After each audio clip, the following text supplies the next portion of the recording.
নমস্কার বন্ধুরা, যে যেখান থেকে আমার ভিডিওটি দেখছেন, আশা করি সবাই ভালো আছেন, সুস্থ আছেন। তো চলে আসলাম নতুন আরেকটি ভিডিও নিয়ে। গতকাল ছিল পৌষ সংক্রান্তি, তারপর অনেকে এটাকে মকর সংক্রান্তি বলে, আবার পৌষ পার্বণ বলে, যার যার মতো করে যে যেরকমভাবে বলে সবটাই ঠিক। তো এই উপলক্ষেই এই সামান্য একটু পিঠার আয়োজন। তো পিঠাপুলি আসলে আমার খুব ঝামেলা লাগে এখন। আমি এই যে বাড়ি থেকে অনেক পিঠা বানানো হয়েছে 2-3 দিন একাধারে।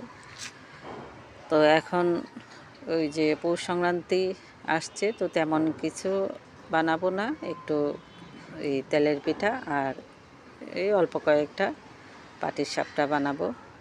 কারণ এগুলি অনেক ঝামেলার একটা কাজ, এই যে পিঠা বানানো।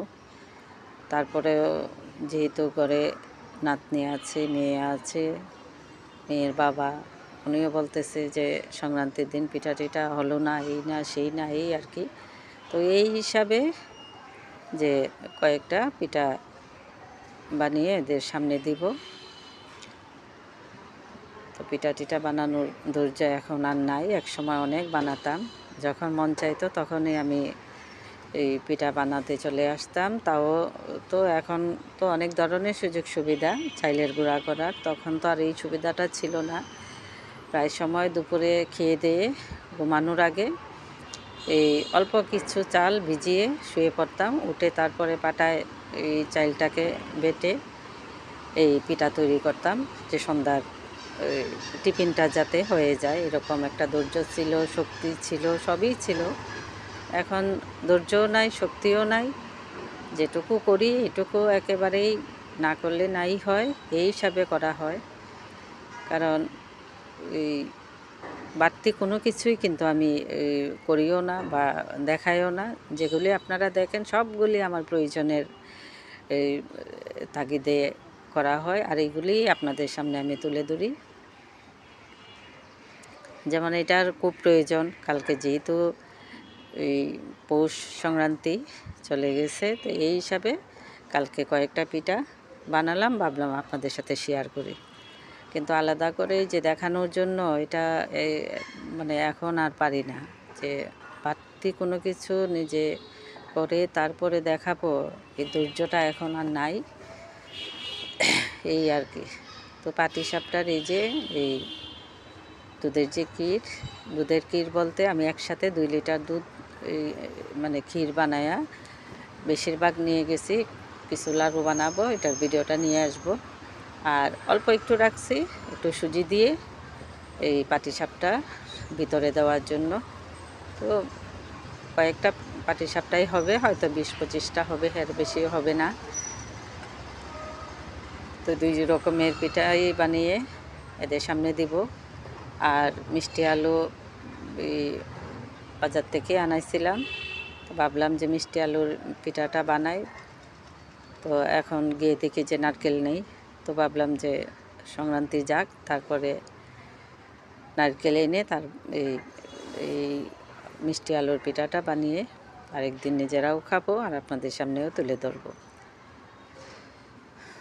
তো এই যে এক এক করে তেলের পিঠাটাও হয়ে গেল, পাটিসাপটাটাও বানানো শুরু করে দিলাম।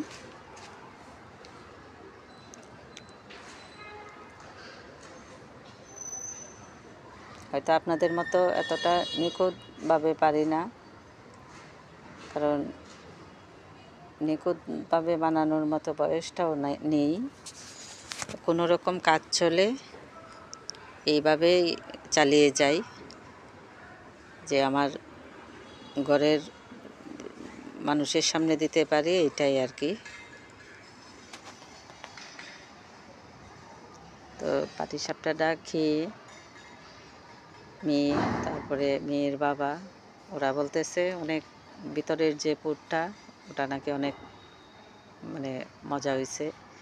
তো আমি মুখে দেই নাই, এই পর্যন্তই দেই নাই, কিন্তু এখন পর্যন্ত না, গতকালকে বানানো হয়েছে, আজকে পর্যন্ত মুখে দেই নাই। কারণ আমি খুব বেশি এইগুলির মধ্যে থাকতে থাকতে এরকম হয় যে যে জিনিসগুলি আমি নিজে রান্না করি, নিজ হাত দিয়ে তৈরি করি, এগুলি আমার খেতে একেবারেই ভালো লাগে না।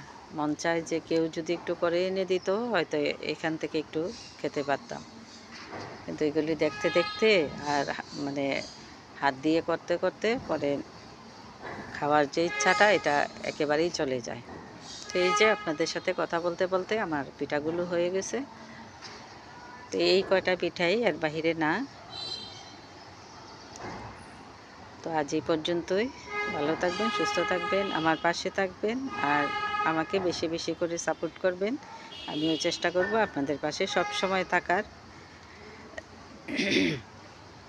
আর যদি মাঝে মাঝে আমার একটু দেরি হয়, এরকম ভাববেন না যে আমি একেবারেই হয়তো কারো কাছে যাব না, এরকম না। হয়তো কোনো ব্যস্ততার কারণে দেরিতে হলেও আপনাদের সাথে যোগাযোগটা আমার সবসময়ই থাকবে। কারণ আমি তো আসলে ওই যে সকাল থেকে একেবারে 3টা পর্যন্ত খুব ব্যস্ত থাকি। তো আজ এই পর্যন্তই। ভালো থাকবেন, সুস্থ থাকবেন।